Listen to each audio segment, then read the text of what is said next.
Guys, the active voice, my company, Active Voice Productions, is named for the active voice. And I start almost every new client and every new workshop with a little lecture on the active voice and why it's important.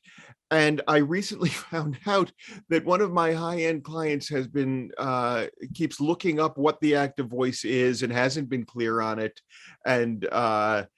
and was embarrassed to ask because all writing instructors talk about it and nobody ever explains it. So it seemed to me to be about time to get down to what the active voice is and why it serves and how it serves. Let us look at some things on the active voice. If you change the way you write, you will change the way you think. Somebody fairly famously said that clear thinking leads to clear writing. I think that we write to clarify our thinking. We think we write to communicate or to share ideas. In fact, the first pass is really just to clarify our ideas for ourselves, and then we clean them up further. And then by the time we're ready to share them, we have clarified our thoughts. I believe that clear writing leads to clear thinking, and clear thinking, particularly in the way that it is affected by the active voice, changes the way you live, the way we live, the way all of us live. Here's what the active voice does, and then we'll get to what it is and what it isn't. The active voice, and this is the reason that so many writing instructors talk about it, and the reason that it is spoken of in Strunk and White as this important element of style in their book, Elements of Style, is that it drives the reader from one sentence to the next. The active voice sets each sentence in motion, pushing toward the next sentence and keeping the reader engaged from one beat to the next. It also, and this is more important to my mind, drives the writer from one sentence to the next. By creating a subject of a sentence who takes action, we, the writer, are carried around. That's right, we are a collective writer now. All of us are the plural writer. We push ourselves from sentence to sentence by continuing to use the active voice. And most importantly, again, it changes the way you think when you begin to think in the fully active voice. And by fully active, I don't just mean active voice sentences. I also mean avoiding to be verbs, which imply a sense of stasis. And I will come back to that. That is a form of the soft active.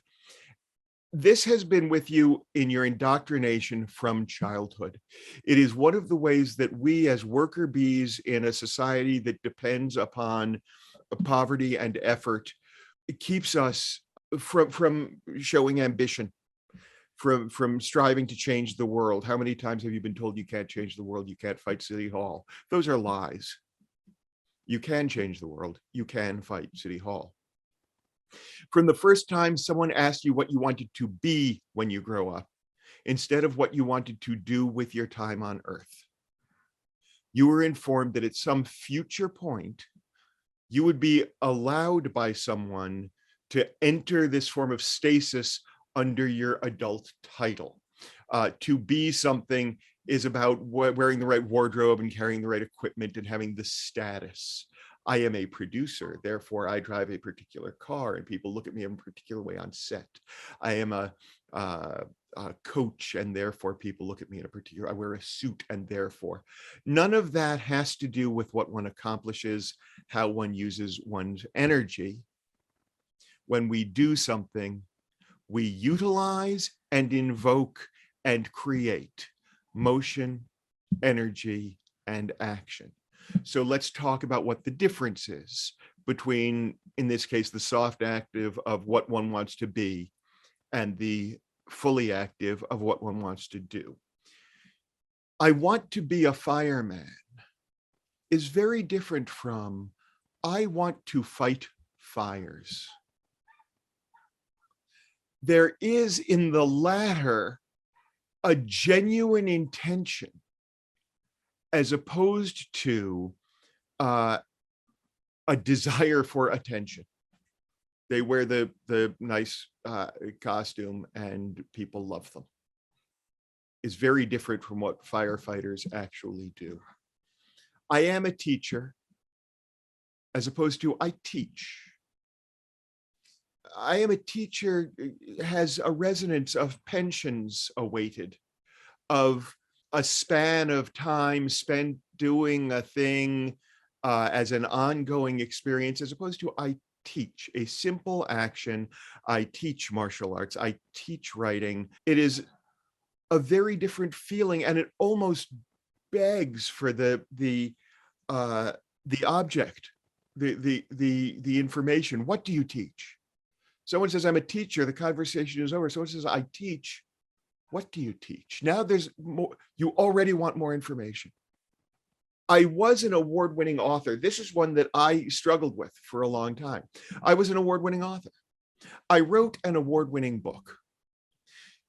This is about defining ourselves by titles we can carry. And then when they fall into the past, it becomes almost a sad historical reference, as opposed to an accomplishment, an action taken that can then be enjoyed and spoken of later. I'm now realizing just how braggy that little segment sounded, and I'm a little self-conscious about it. What the active voice is: if the subject of the sentence performs the action of the sentence, it has been written in the active voice. Here we go. Bob pushed the car. Again, notice Bob pushed. Perfectly good sentence. It's not a transitive verb. It doesn't require the object. But we want to know what he pushed. We're left wondering with Bob pushed. What? He what? Bob what? So Bob pushed the car. This is a subject, a verb, and an object. Bob is the subject. He is taking action. He pushes, or in this case, because it is past tense, pushed the car, which is the object of his action and his intention. Now, dig. This is the active voice. And as we move on, what the active voice isn't is the passive voice. And this is pure passive voice. The car was pushed by Bob. Now, the subject of the car, the subject of the sentence is the car. The car has no agency. It does nothing. It receives the action. It is affected by the action. The car was pushed by Bob. The prepositional phrase with, again, the subject, the verb was pushed, the prepositional phrase, and the object of the preposition. Now, the figure taking the action, Bob, is reduced to the position of the object of the preposition. In addition to softening the sentence and giving us a subject who takes no action, we've added two extra words, was and by. These are small syllables that take up landscape in the reader's brain, slows the sentence, and it's slowing a sentence that now carries less intention and less agency, the passive voice. Now, here's what the active voice changes and why it becomes so important, particularly to writers, but really to anyone who thinks. When you begin writing in the fully active voice, you drive yourself to find the correct verb every time. Now, the 5 teens were chilled by the wind. And now I can do any number of descriptives and ongoing things to talk about how they stood and how they moved and how their shoulders and what the wind did and all these things. But in fact, if I simply find the action for what they did, the right verb, 5 teens shivered in the wind. 5 teens clenched in the wind. 5 teens huddled in the wind. I am forcing myself to find the right verb that is going to save me all of that hassle of descriptives and adverbs and adjectives and so on. Once I have found the right verb, I discover, you will discover, anyone who does this discovers in each sentence the next opportunity for story. Because even in the mind, in the creative endeavor, in the imagination, Newtonian concepts carry weight. The active voice provides constant new momentum for the writer and the reader. Furthermore, the active voice trains us to think in terms of cause and effect. Society teaches us to be something and teaches us frequently to be at the mercy of something, to give up our own agency. Each time we find ourselves sliding into any form of passive voice, there's a pretty good chance we are avoiding responsibility or alleviating the urgency of our own action in some way. There's a genius piece on McSweeney's. I've given the link below, mcsweeneys.net/articles/ with hyphens in between, an interactive guide to ambiguous grammar. I urge everyone to look at it. I urge everyone to read it. But I'm going to give you a too long don't read version of it because it was such a brilliant expression of how the passive voice becomes a force for evil, can be used to deliberately obfuscate and confuse. Here's the too long don't read for the link I just gave you. It is based on the work of Vijith Asar. I hope I am pronouncing that correctly. He takes the sentence, "The quick brown fox jumps over the lazy dog," a perfectly good active voice sentence. A quick brown fox serves as the subject of this sentence. The fox jumps, so the subject of the sentence carries out the action of the sentence. Over a lazy dog, the prepositional phrase, object of the preposition is the dog who is lazy. We have a perfectly good sentence here.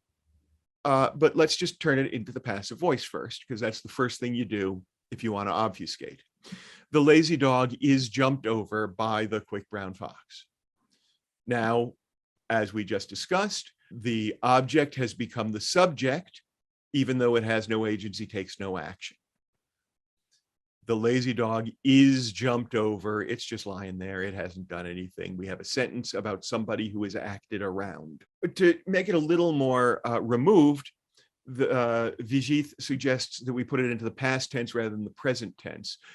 This is a slightly esoteric thing. Prose is written in the past tense.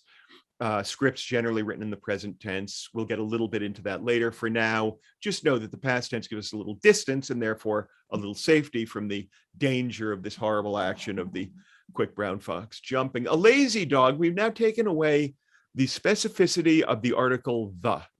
We don't know what dog and fox they are. A lazy dog was jumped over by a quick brown fox, none of them terribly specific. And in fact, let's make it not actually jumping, but an involvement, therefore a condition for the lazy dog. And we make the action, the jump, a jumping incident. Now, jumping has become a participle, which is inherent to the soft active, by the way, but it's become a participle, so it's not even participating in the sentence. A lazy dog was involved in a jumping incident with a quick brown fox. And in fact, just to make the jumping a little less threatening, let's make this a kind of incident. A lazy dog was involved in a jumping related incident with a quick brown fox. A lazy dog and a quick brown fox were involved in a jumping related incident.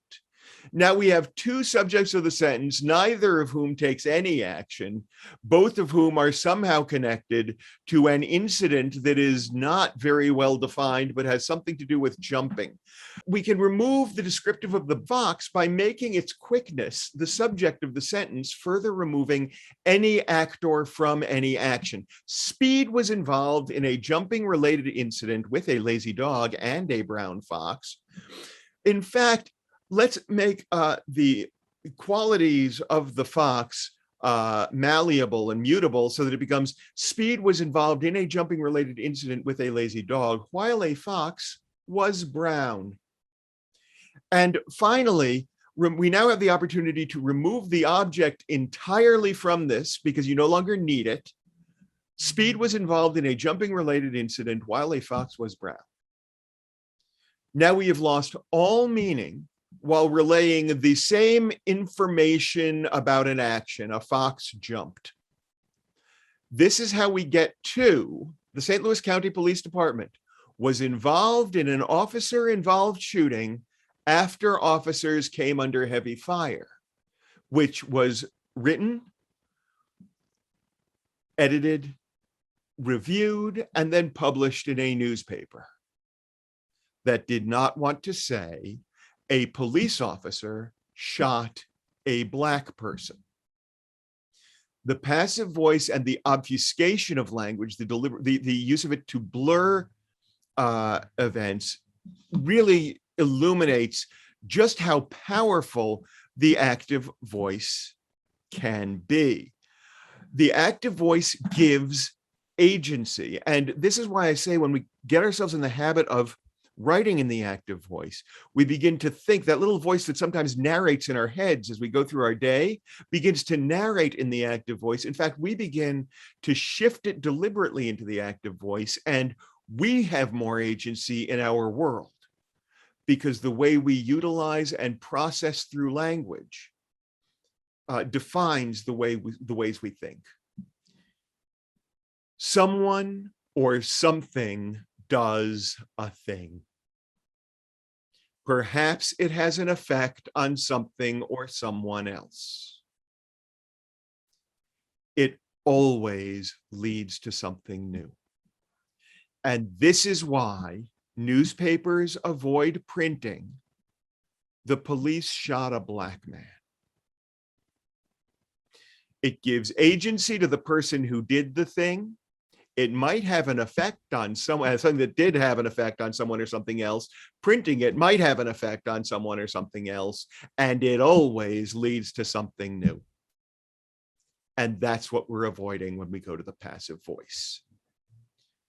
We're going to do 30 minutes of writing for you now. It starts with this. I'm going to give you a series of instructions at about 4 or 5 minute intervals. And it starts with this. Write some short, clear sentences in the active voice. Do a few, if you don't have any ideas right away, do a few that are just stupid, simple sentences. The dog ran on the beach. I don't care. But if you can, see if you can find some complex, big thoughts that you've been having lately.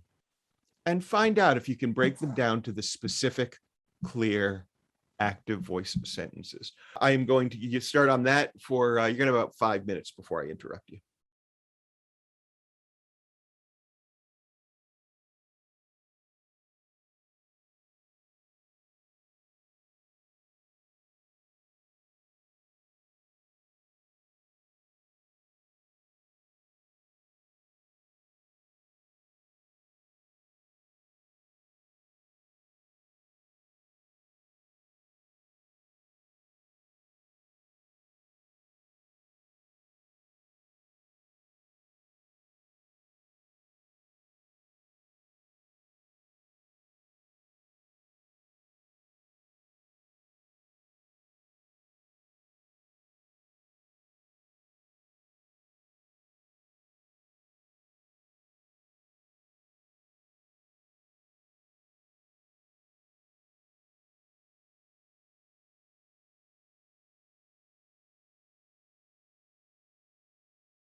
When you have a few to play with,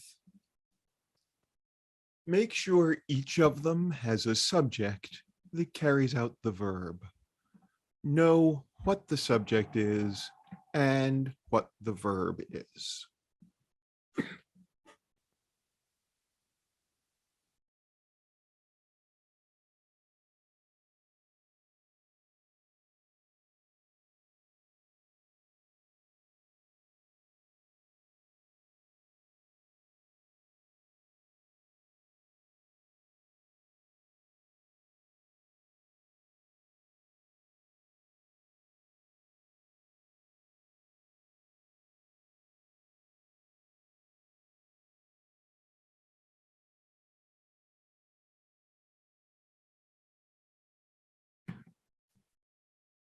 When you are certain that you have active voice sentences, see if you can shift into the passive voice and whether it works better in the passive voice.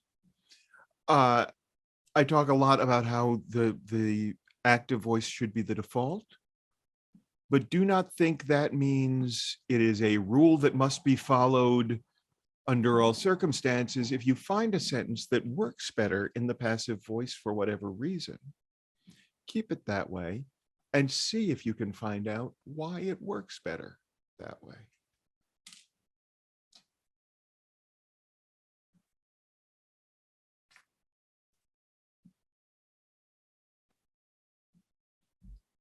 And do that with as many of these sentences as you have written. And in a moment, I'll give you another way to play with it.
How might a lawyer obfuscate the meaning of the original clear sentences? This is just a game to play. And you've got another 7 minutes on this segment before I move to some more exercises to fill out the 30 here. But just with these sentences, whatever these are that you started to find, if you want to make it vague and confusing, give the information as required by law or by the assignment or by the, how might the very idea you expressed originally be deliberately blurred and confused? We don't learn to do it well without also playing around with what makes it really awful. Make it really awful and play with it for a few minutes.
Now, just to mess with your head, in the same way that martial artists will sometimes slow down a technique to speed it up, or do the things that require the most buoyancy while wearing weights, I am going to suggest that you write some convoluted passive voice multi-commaed sentences. The really long ones that you wind up with in first drafts, just those big ideas that take 9 phrases to figure your way through them. And after you got really just one really absurd one, where you've done everything you can to make it awful, then figure out how to find the subject and the verb. If you do a bunch of them, I said each, so I originally imagined you would do more than one, but find the subject and the verb, clarify into one clear or many separate clear sentences containing the same information.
Earlier, I asked whether it serves better in the passive voice with sentences.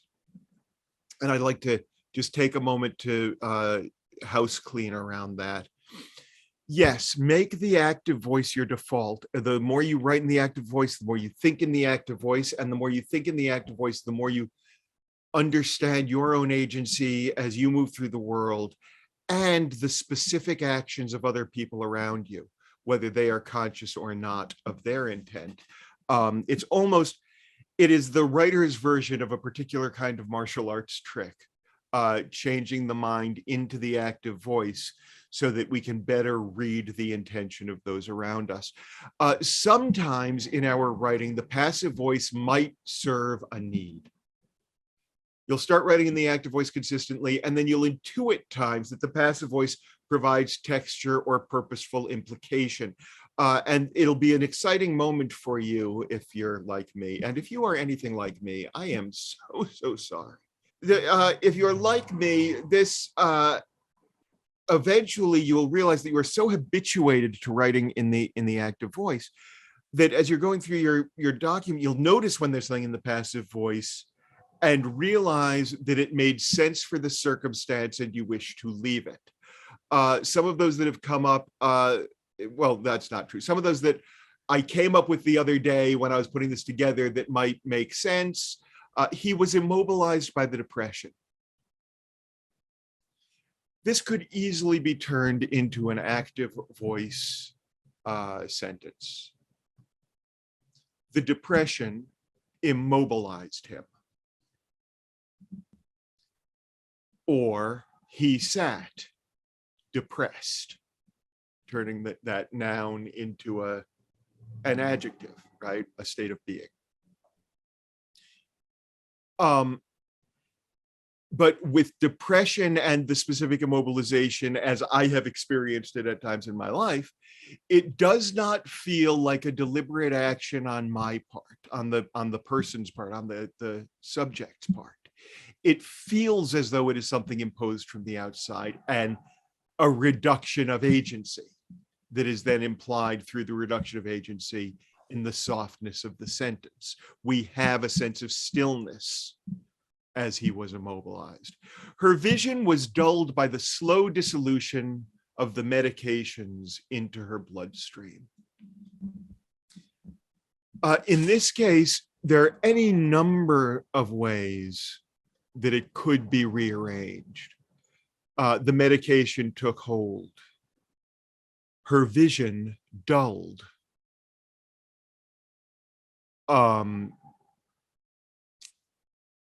Frankly, her vision dulled could set this whole sentence off. You have to change it a little bit because now you don't, but that could just solve the whole problem. And then you just arrange around that being the active voice subject, right?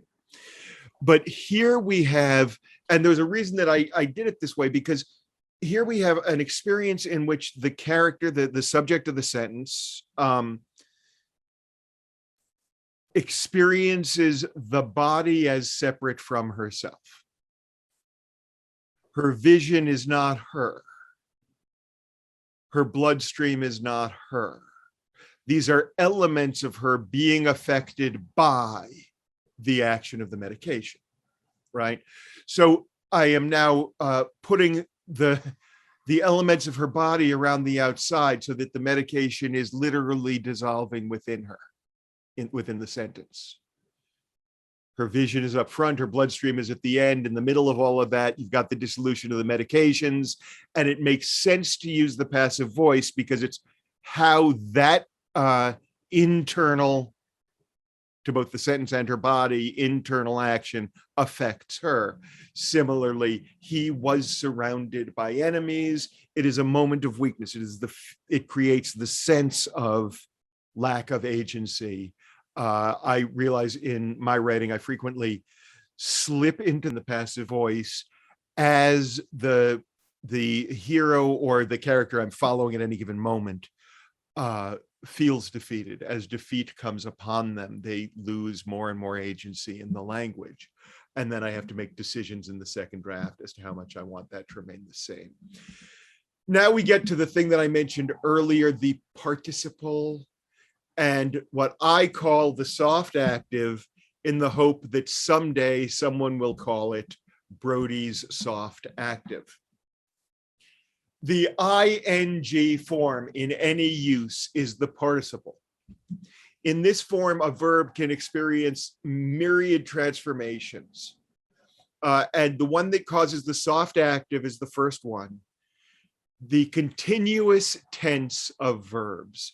We were or are, whether it's past or present tense, does not matter, drinking today. It puts the to be verb in as the helper verb, reduces the verb to the ing form, and it becomes a continuing action, not a specific action. We were walking down the street can often be said conversationally to set scene. This is when these things happened while we were walking down the street. So I'll set the whole scene with we were walking down the street. If I am writing, if I am expressing the action, the series of actions, the sequence of events, I can simply make that we walk down the street, we walked down the street, or we walk down the street. We are walking would become we walk, we were walking would become we walked. And it takes on a specificity, reduces the number of unnecessary muddying syllables within the sentence by one or two. And it gives us the fully active interpretation of the behavior and the opportunity for more interesting verbs. Because we might have slouched down the street, or we might have sprung down the street, or we might have lurched down the street, depending on what the scenic circumstance is. But we don't notice that there's all that opportunity until we move it into the active voice. It can also be part of a descriptive clause. I did it earlier. I don't remember what it was with. It was off the top of my head. But here, sitting in the garden, I ponder the meadowlark.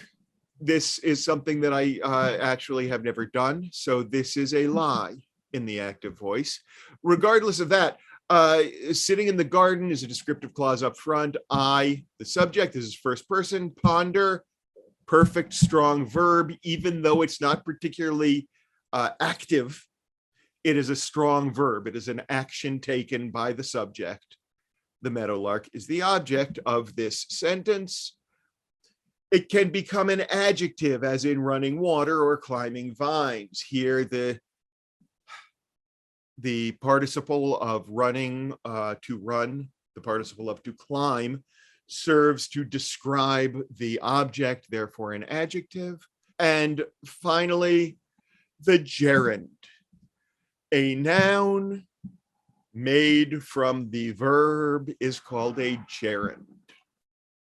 Skiing delights my wife significantly more than drinking or meadowlark pondering. Now we have each of those participle verbs serving as a noun for an activity. It's still a thing one does, but now it is becoming that activity as the noun, as the part of speech. That's a gerund. Side note, the apostrophe at the end of any gerund makes it folksy or working class.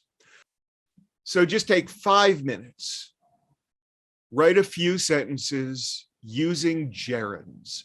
These are really useful. These are ing words that become nouns. Running provides pleasure, singing changed her life, pantomime was his calling. Whatever they are, find verbs, find out what they turn into as nouns, turn them into nouns, and make sentences out of them. See what happens.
The participle can be useful. It's why I wanted to do a real solid look at the gerund there. But you have to, we must beware the bog of continuous action verbs. The soft active, the continuous active action verb, and the use of a to be verb and or the use of a to be verb as the driving force of a sentence kills momentum. These are the soft active. You can find the soft active by looking for, by doing searches for all the forms of the to be verbs in your story or your writings. I would suggest looking for it rather than computer searching for it, because it puts your eyes to the page and forces you further to engage your work rather than letting it be manipulated by the digital medium. Soft active is the continuous tense participle. Here we go. In prose, I wrote a couple of examples here to show you how it works and then how I rearrange it. In both examples, all I did was just force myself to write purely in the soft active. And this is a perfectly serviceable format to work in. You will see bundles of cheap romance novels that are written 30% in the soft active. There's nothing wrong with it. Nobody will criticize it. It is, in fact, the active voice. The subject of the sentence still takes action. I'll read this to you. Then we'll go on to how I tighten it when I do my editorial pass on my work or on someone else's. The office party was murmuring on in the break room. Thomas was laughing. I was listening to him from my desk, anticipating the moment we would make eye contact, sipping punch. It's a setting sentence. It's probably a first couple of sentences. It's probably a first few sentences of a chapter, I imagine. it sets scene. And in fact, I imagine that because that's where people most frequently lapse into the soft active voice at the start of chapters. It's part of the what I call the pre-ramble. We write before we figure out what we're writing, and we hesitate to fully commit, and it leads us to write in the soft active. Now, these same ideas, these same actions, cut and pasted together into the active voice, become: the office party murmured on in the break room. Thomas laughed. I listened from my desk, anticipating the moment we would make eye contact. Sip punch. As I played with this, I considered finding ways to take anticipating out of the participle as well, but that just felt a little too cute for, because I was demonstrating it and it was there and it serves okay, and I didn't want to go overboard. There's very little change here. It is the same sentences, the same subject of the sentences, the same verbs of the sentences. And yet, to my mind, and I think to most listeners, it is clearer and more interesting, more engaging. That's the word I'm looking for. To a reader, it is significantly more engaging. As we read, we put ourselves into the position not only of the hero of the story, but at some level into the position of the subject of every sentence. We are in the story. And no, we don't put ourselves in the position of the office party, but if an office party murmurs in a break room, we imagine ourselves in a place where we have had a break room nearby and where we heard someone murmuring once. We put all those images together and we imagine it and we live in it, which means the reader has the action to explore and experience and imagine, rather than a recitation of what the action at one time was. The office party was murmuring on in a break room. Now you're being told about something that happened as opposed to being brought into what happened. This is also one of the simplest ways to achieve the effect that people mean when they say show, don't tell, but don't actually understand how that is done. Maybe that'll be another seminar, another webinar. In screenplay format, this goes a little bit differently because now we're moving into the present tense. That's just because that's how screenplays are written. So in a screenplay, you begin with a slug line. That tells us largely where we are. Interior, INT means interior. Every scene in a screenplay begins with int or ext, telling you whether you are inside or shooting indoors or shooting outdoors, essentially. Although it's, some outdoor scenes are shot indoors. So I lie just at every moment, every opportunity I get. My point is, that's just terms of art. The interior, a Western saloon, day. We know where we are. And then you put in the scene setting that gives the placement for the action. I wrote this yesterday as I was putting together this file. My goal when I write a screenplay is to create something that is not only a blueprint for the film, but also an enjoyable read. If our goal is to make the best possible movie, let it start with the best possible blueprint.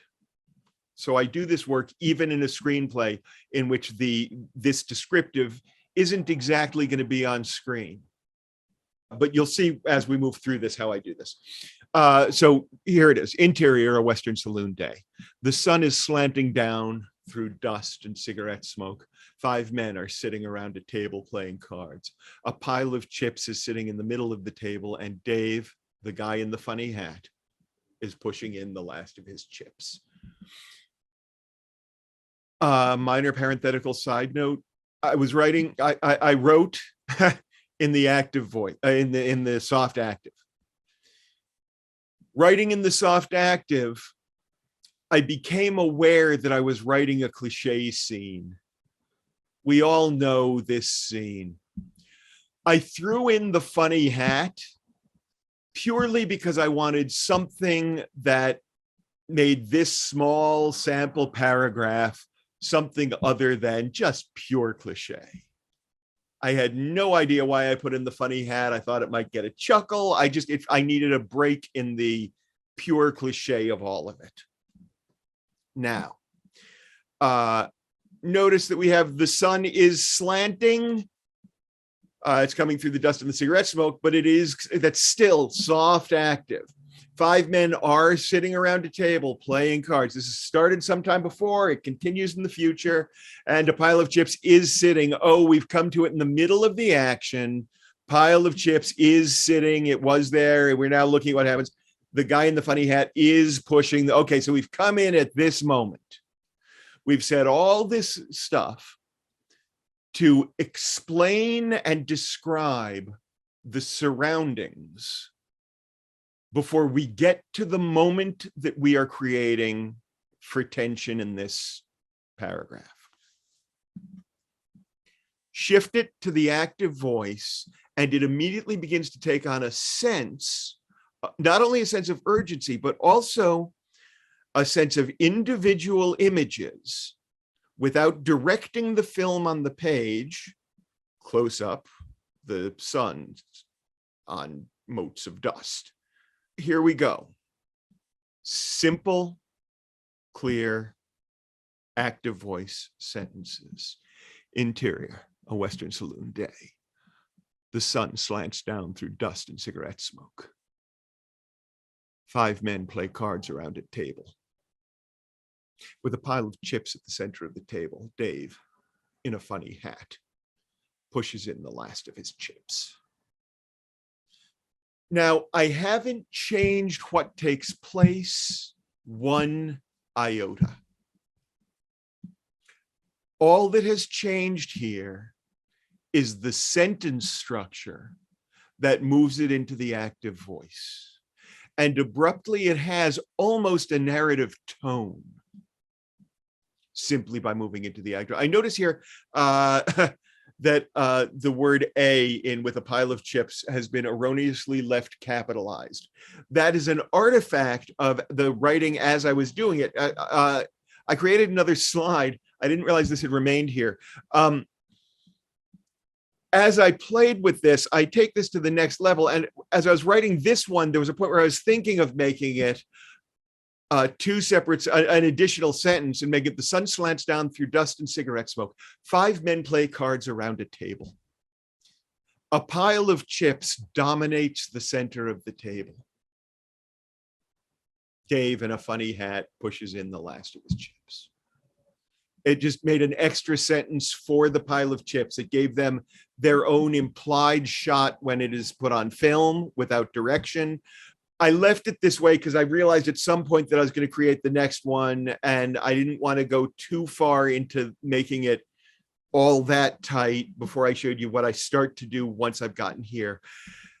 It occurs to me now to say this. I came up with another slide, the next one we're going to go to, because I played with it. It can start to feel, when you got to do rewrites and you've been with a story and it takes effort to put it to the page, and then you go back to clean it up, and now it's just more work that you got to sit down and do. And when we remember that we're doing it because it's fun, it can become play. And the rewrite can be a chance to revisit these characters that you were working with, or the scene you were struggling with, and now really hone it down to something beautiful and play with it and toy with it. And just, it's about playing, people. It's never about work. It's never about work. Interior, a Western saloon day. I am also a poet, so I am aware that rhythm can be changed simply through changes in punctuation and order. I had figured out, I'm going to go back one slide to where we were a moment ago. As I read this one, I realized that the funny hat was now taking on a little more importance to me. It's the only interesting thing to me in the thing. It's kind of a punchline.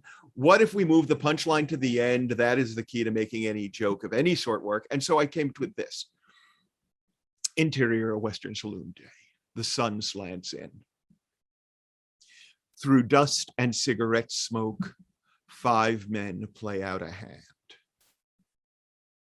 Dave, pushes the last of his chips toward the pile at the center of the table. He wears a funny hat. Now I have something that I'm beginning to understand is a story. And it does not matter that I have only written 3 sentences. Oh, that was part of why I was trying to retain as much as I could the same number of sentences. Okay, what was originally, I think, 3 now comes to 4 sentences. I was able to end on the most interesting image, what I think of as the punchline. I was able to do something a little bit linguistically interesting by giving the sun slanting in its own image, and then having the dust and cigarette smoke something the men play through, as opposed to saying the sun slants through. The sun slanting through it felt a little bit cliche. I didn't want to spend an hour rewriting this thing to make an example for a slideshow. I moved the period. We can assume there's a table if men are playing poker. It's a Western saloon. We can guess that it's poker. 5 men play out a hand is not only clear, it assumes that the reader is already part of the story. Dave pushes the last of his chips toward the pile at the center. Now we have the action leading the sentence. We have made the pile specific, not a pile. Go back to the, if you recall, the McSweeney's piece that I broke down earlier. Specific is always more driving than general. And finally, he wears a funny hat. The people who say that clear thinking leads to clear writing are wrong. You do the writing, you do the rewriting, you clarify, you find what the clear thinking is by doing the writing. Once I got to the fact that the funny hat is the big reveal of this paragraph, I knew that there was a story in my head. I'm probably not going to write it. It's kind of goofy, and I can only see it being a short film or a sketch because it doesn't go anywhere. But it's certainly a feasible thing because it got down to the cleanest, simplest sentence. He wears a funny hat. I know what that means. I know what that image is. So if you can habituate yourself to the active voice, you will begin beyond what it does to your writing to live with a sense of cause and effect flowing through everything you do. You will begin to take action despite indoctrination that told you to remain static. You will begin to choose what you wish to do, not hope for something that you wish to be. By clarifying our writing, we clarify our thinking. When we write in the active voice, we begin to think in the active voice. When we think in the active voice, we begin to live in the active voice and then determine the future. The heroes and heroines of the stories we watch and listen to and read, we love and admire for what they do, not for what happens to them. I urge you each to go forth writing in the world your ideas in the active voice, putting your ideas into the world in the active voice, and taking on the active role as the subject and not the object of your own experience of life.